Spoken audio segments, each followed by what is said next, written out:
Hello students, toppers corner থেকে তোমাদের স্বাগত।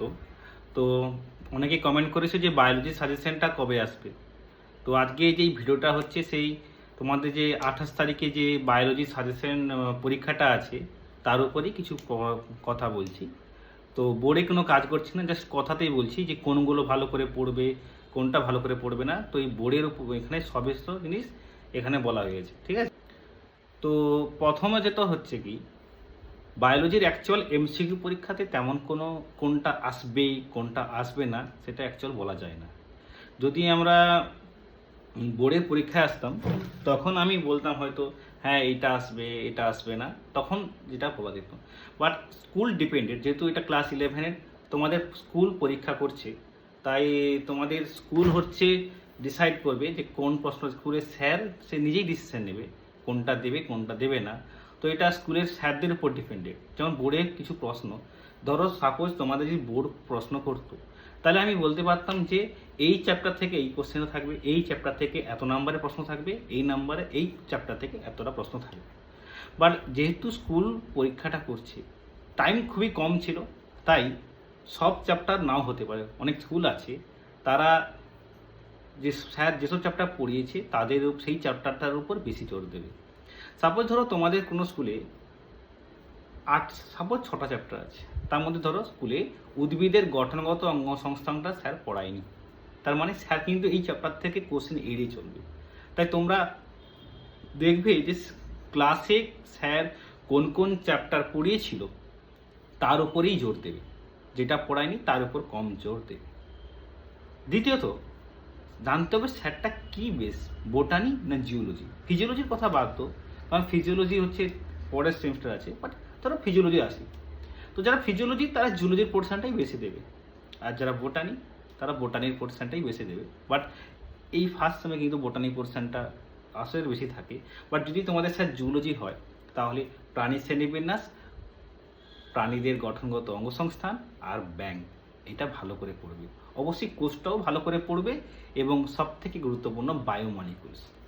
আর তোমাদের যদি স্যার বোটানি হয় তাহলে বাকিগুলো ভালো করে পড়বে, তার সঙ্গে কোষ চক্র আর কোর্সটা ভালো করে পড়তে হবে, কারণ কোর্সটা কিন্তু খুব ফোকাসিং চ্যাপ্টার। তো ধরো অনেকে আমাদের যে ভিডিওতে আমরা কিন্তু সমস্ত ভিডিও আলোচনা করতে পারিনি, কিছু ভিডিও হচ্ছে রয়ে গিয়েছে, কিছু ভিডিও আমরা আলোচনা করতে পারি না কারণ সময় ডিপেন্ডেন্ট।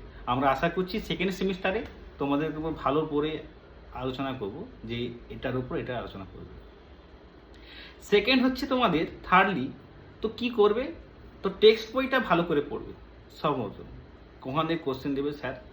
আর রায় মার্টিনের একটা বই আছে, 60-60 আছে না, একটা বই আছে, ওই বইটা অবশ্যই ভালো করে পড়বে। এবং আমাদের যে চ্যাপ্টারের উপর যে প্রশ্ন সিরিজ আলোচনা করা হয়ে গেছে ওটা তোমরা দেখো বারবার, এবং যে ম্যাথমেটিক্সের ভিডিওটা আপলোড করেছি, লাস্ট দুটো যেটা আপলোড করেছি ওটা থেকে পড়লেই তোমরা অবশ্যই 30-এর কাছাকাছি পেয়ে যাবে। তো 30-এর স্কুলের পরীক্ষায় 30 মানে এনাফ নাম্বার, কারণ সময় খুবই কম পেয়েছো। চেষ্টা করবে সেকেন্ড সেমিস্টারের নাম্বারটা যাতে বেশি হয়, কিন্তু 12-এর ক্ষেত্রে এটা হবে না, 12-এ আরও বেশি নাম্বার পেতে হবে। তো এবার বলছি যে কোন কোন চ্যাপ্টার তবু বলা যেতে পারে যে স্যার কোথা থেকে বেশি দিতে পারে। তোমরা যে চ্যাপ্টারগুলো ভালো করে পড়বে সেটা হচ্ছে কোষ। কোষটা খুবই ভালো করে পড়বে। এখানে কোষের মধ্যে যেসব প্রশ্নগুলো আছে, অর্থাৎ কোষ অঙ্গাণু কার কার থাকে, কোন কোন কোষ অঙ্গাণু কোন কোষে থাকে না, বা কোন কোষ নামে কোষে সত্যিকর বলছে, কাকে কোষে আত্মঘাতী থলি বলছে, এত সোজা কোশ্চেন অবশ্য দেবে না। বাট দিতে পারে যে একটা কোষ অঙ্গাণুর নাম বলো যেটা প্রাণী উদ্ভিদ কোষে থাকে, কী কী হতে পারে, অনেক হতে পারে, কারণ ইউক্যারিওটিক কোষ। আবার একটি কোষ অঙ্গাণুর নাম বলো যেটা উদ্ভিদ কোষে থাকে কিন্তু প্রাণী কোষে থাকে না, তার নাম কি, প্লাস্টিড। আবার একটা কোষ অঙ্গাণু যেটা প্রাণী কোষে থাকে উদ্ভিদ কোষে থাকে না, সেটা হচ্ছে কি, লাইসোজোম আর হচ্ছে সেন্ট্রোজোম, ঠিক আছে। আর পড়বে সেন্ট্রোজোমের অনুনালিকার বিন্যাস, 9+0 না 9+2, ঠিক সিলিয়া ফ্ল্যাজালেরও সেটা পড়বে, তা অনুনালিকার বিন্যাস খুবই ইম্পর্টেন্ট, ঠিক আছে। এবার আছে কোষের যে এন্ডোমেমব্রেন তন্ত্র, মানে অনেক কোষ অঙ্গাণু আছে যারা একসঙ্গে কাজ করে, তাদেরকে এন্ডোমেমব্রেন তন্ত্র বলি। যার মধ্যে কে কে আসে বলতো, যার মধ্যে আসবে প্রথমে আসবে একবারে ইয়ারের সঙ্গে থাকবে কে বলো, গলগি বস্তু, কোষকহর আর লাইসোজোম, এরা একসঙ্গে কাজ করে বলে এদেরকে আমরা বলছি এন্ডোমেমব্রেন তন্ত্র। নেক্সটে আসি আমরা, আরও আসতে পারে ধরো পর্দাবিহীন কোষ যেমন কী কী, রাইবোজোম আর সেন্ট্রোজোম বা সেন্ট্রিওলও দিতে পারে। এর মধ্যে রাইবোজোম হচ্ছে সমস্ত কোষে দেখা যায়, বাট প্রোক্যারিওটিক কোষে সেটা 70S, যেটা 50S ও 30S উপায়কে ভাঙা, আর ইউক্যারিওটিক কোষে হচ্ছে 80S, যেটা 60S 40S উপায়কে ভাঙা আছে। বাট যদি ভালো করে ফোকাসিং করি যে ইউক্যারিওটিক কোষের সাইটোপ্লাজমে যে রাইবোজোমটা থাকে সেটা 80S, বাট ইউক্যারিওটিক কোষে যেটা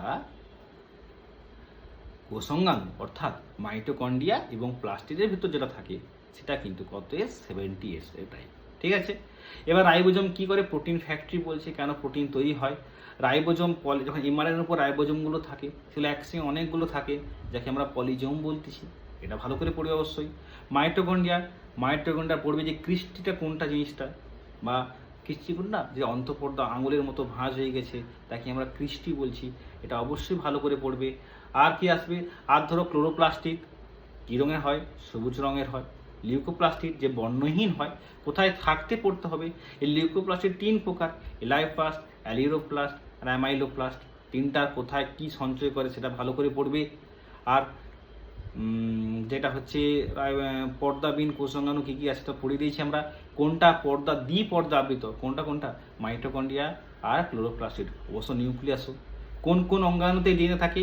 নিউক্লিয়াস, ক্লোরোপ্লাস্টিড আর মাইটোকন্ড্রিয়াতে ডিএনএ থাকে, এবং মাইটোকন্ড্রিয়া আর ক্লোরোপ্লাস্টিড হলো অর্ধ স্বনির্ভর কোষাঙ্গাণু। তো এই প্রশ্নগুলো খুবই ইম্পর্টেন্ট, স্যার দিতে পারে। নেক্সট যদি আমরা সেই কোষ চক্র দিতে পারে, কোন দশায় ক্রোমোজোমকে স্পষ্টভাবে জানা যায়? কোনটায় বোঝা যায়? হচ্ছে মেটাফেজ দশায়। কোন দশায় ক্রোমোজোম প্রান্তীয় গমন করে? সেটা হচ্ছে অ্যানাফেজ দশা। প্রোফেজের বিপরীত দশা কোনটা? টেলোফেজ। বা টেলোফেজের বিপরীত কোনটা? প্রোফেজ। অর্থাৎ প্রোফেজে যা ঘটনা ঘটেছিল টেলোফেজে সেটা ঘটবে, এই তার বিপরীতটা ঘটবে। আর পরীক্ষায় দেয় যে উদ্ভিদ কোষের সাইটোকাইনেসিস কেমন ঘটে? কোষপাত গঠনের মাধ্যমে। কোন কোষাঙ্গাণু সাহায্য করে? মাইটোকন্ড্রিয়া আর হচ্ছে কে ক্লোরোপ্লাস্টিড। ঠিক আছে, আর আসতে পারে তোমাদের হয়তো সাপোজ যা দিতে পারে, মাইটোকন্ড্রিয়া নয়, উদ্ভিদ কোষের কোষ প্রাচীর গঠনে সাহায্য করে এন্ডোপ্লাজমিক জালিকা আর হচ্ছে গলজি বস্তু। আর কি আসতে পারে? ধর প্রাণী কোষের ক্ষেত্রে কি হবে? কোষপাত গঠনের মধ্যে একটা দিবে, তার নাম হচ্ছে মাইটোটিক বিষের নাম কি? সেটা অবশ্যই ভালো করে পড়বে। ঠিক আছে, আর কোষ চক্রের টাইমটা কত? উদ্ভিদের ক্ষেত্রে প্রোক্যারিওটিকের ক্ষেত্রে কত হয়? অ্যাকচুয়াল 20 মিনিট হবে, যেটা ব্যাকটেরিয়ার ক্ষেত্রে। আর ইস্টের ক্ষেত্রে কত হবে? ইস্টের ক্ষেত্রে হয়ে থাকে 90 মিনিট, আর ইউক্যারিওটিক কোষের ক্ষেত্রে হবে 24 ঘন্টা। আর হচ্ছে আচ্ছা, মাইটোটিক বিষের নামটা বলা হয়নি, কলচিসিন।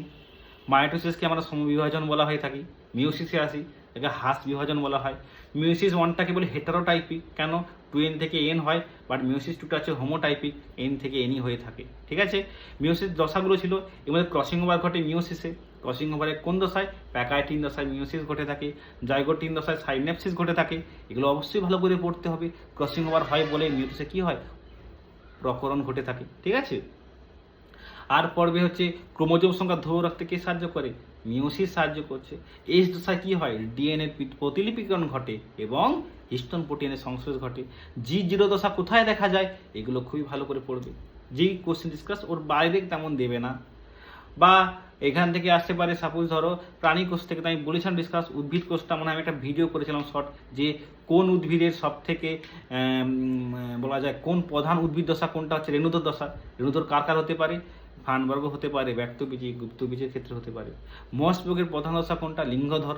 লিঙ্গধর সবসময় হ্যাপ্লয়েড হয়, আর রেণুধর সবসময় ডিপ্লয়েড হয়ে থাকে। ঠিক আছে, বাট গুপ্তবীজি তোমাদের সিলেবাসে নেই। আবার দিতে পারে যে শল্কপত্র বা পর্ণপত্র কার দেখা যায়? এটা হচ্ছে ব্যক্তবীজি দেখা যায়। না এটার নামও দিতে পারে। বা গেমা কাপ কার দেখা যায়? মার্চেন্টিয়া বা লিভারউড বা মসবর্গের গেমা কাপ দেখা যায়, যার সাথে তারা অঙ্গজ জনন সম্পন্ন করতেছে। আবার দিতে পারে হয়তো কোন উদ্ভিদের প্রথম সংবহন কলা দেখা গিয়েছে? কার দেখা গেছে? ফানবর্গের। ফানবর্গ প্রথম উদ্ভিদ যে স্থলে থাকতে পছন্দ করা শুরু করছে, হ্যাঁ কি না?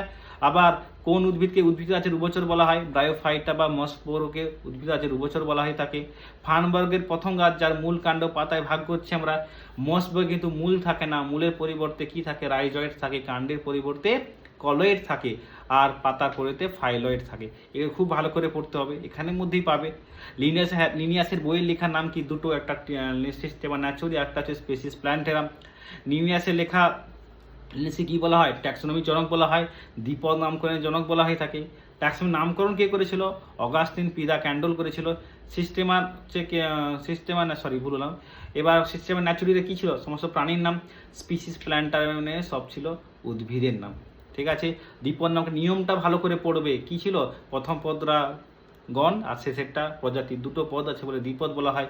গণের প্রথম বর্ণটা বড় হবে, বাকি সবগুলো কি হবে, ছোট হবে। এবং হাতে লেখার সময় আন্ডারলাইন করতে হবে, হাতে লেখা ফোকাস। স্যার দিবে এমনি হয়তো টাইপিং করে, সেখানে তো আন্ডারলাইন থাকবে না। কেন, পরীক্ষায় হচ্ছে তোমাদের হাতের লেখা নয়। যদি তোমাদের পরীক্ষাতে প্রশ্ন থাকে টাইপিং করে, কম্পিউটারাইজ থাকে, তখন কিন্তু আন্ডারলাইন হবে না। তাই স্যার যদি তোমাকে দেয় যে নিচের কোনটি কাতলা মাছের বিজ্ঞান ঠিক, এই কাতলা আন্ডারলাইন থাকে, সেটা কখনোই মারবে না, কারণ বলা হয়েছে হাতে লেখাটা সেটাই হবে। তা কি হবে, বাঁকা হতে হবে, আর গণের প্রথমটা বড় হবে, বাকি সব ছোট হতে হবে। এটা অবশ্যই ভালো করে পড়তে হবে। তার মধ্যে আবার আছে আমাদের ভারতে কিছু হটস্পট আছে কটা, 4টা আছে, পৃথিবীতে কটা, 34টা ছিল, এখন 36টা বলেছে। এটা অবশ্যই ভালো করে পড়বে। বা ভারতের সুন্দরল্যান্ড হচ্ছে কিসের ইচ্ছে, সুন্দরল্যান্ড হচ্ছে অর্কিড দেখা যায়, তাকে অর্কিডের দেশ বলা হয়ে থাকে। এটা অবশ্যই ভালো করে পড়বে। আর কটা অতিবৈচিত্র দেশ দেখা যায়, 12টা, কোনো বই 17টা দিয়েছে। তোমরা দেখবে অপশন ওরিয়েন্ট, অপশানে কটা আছে সেটাই দেখবে, 12 থাকে 12। বা এখান থেকে আসতে পারে নীলগিরি, এটা কি, এটা বায়োস্ফিয়ার রিজার্ভ। মনে রাখবে এটা হচ্ছে প্রথম বায়োস্ফিয়ার রিজার্ভ, যেটা কর্ণাটক, কেরালা আর তামিলনাড়ুর মধ্যে অবস্থান করতেছে। জিম করবেট, যেটা উত্তরাখণ্ডে অবস্থান করছে, সে হচ্ছে ন্যাশনাল পার্ক। পানা মধ্যপ্রদেশে আছে, এই নামগুলো ভালো করে। সুন্দরবন হচ্ছে কি পশ্চিমবঙ্গে আছে। বায়োস্ফিয়ারে যাবে 3টি জোন হয়, কোর, বাফার, ট্রানজিশন। জীব বৈচিত্র্য সংরক্ষণ দুটো উপায় হচ্ছে, একটা ইনসিটু আর একটা এক্সিটু। ব্যতিক্রম দিতে পারে।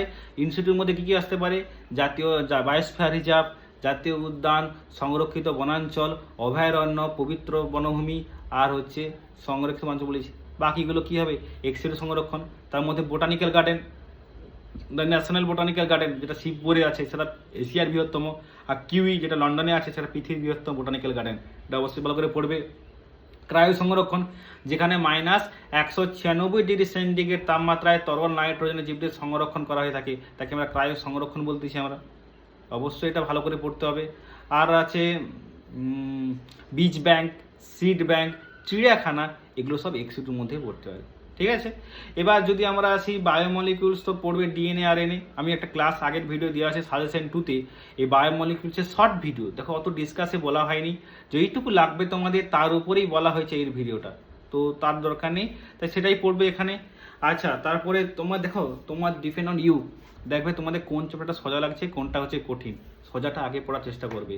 কোষ, বায়োমলিকিউলস, আর হচ্ছে জৈব রাসায়নিক গঠন, আর হচ্ছে কোষ চক্র, এই 3টি চ্যাপ্টার। প্রাণী শ্রেণীবিন্যাস 4, উদ্ভিদের শ্রেণীবিন্যাস 5। এই 5টা তুমি ভালো করে পড়ো। আরও আছে, এই 5টা ভালো করে পড়ো, এখান থেকে তুমি অনেক নাম্বার পেয়ে যাবে। বাকিগুলো পড়ো না, এই 5টা যদি পড়ো তুমি নেই করে 20 থেকে 25 পেয়ে যাবে। তো বাকি তো আছে এক্সট্রা, হয়তো কম দিতে পারে, বাট এই 5টার উপরই ফোকাস করবে। ঠিক আছে, বারবার পড়ে প্র্যাকটিস করবে। আমাদের অবশ্যই ভিডিওটা দেখবে, সেই ভিডিওর মধ্যে বলা হয়ে গেছে। ঠিক আছে, তো অ্যাকচুয়ালি লাস্টে এটা করতে বলতে পারি যে আসলে সাজেশন হয় না এমসিকিউতে, হয় সেটা কোনো বোর্ড ডিপেন্ডেন্ট, তাও সেটা রিস্ক হয়ে যায়। কখনো সাজেশন ওরিয়েন্ট হবে যাবে না, কারণ সাজেশনে ফলো করলে পরীক্ষা যদি না লাগে তখন তোমরা পুরোটাই ফেল হয়ে যাবে।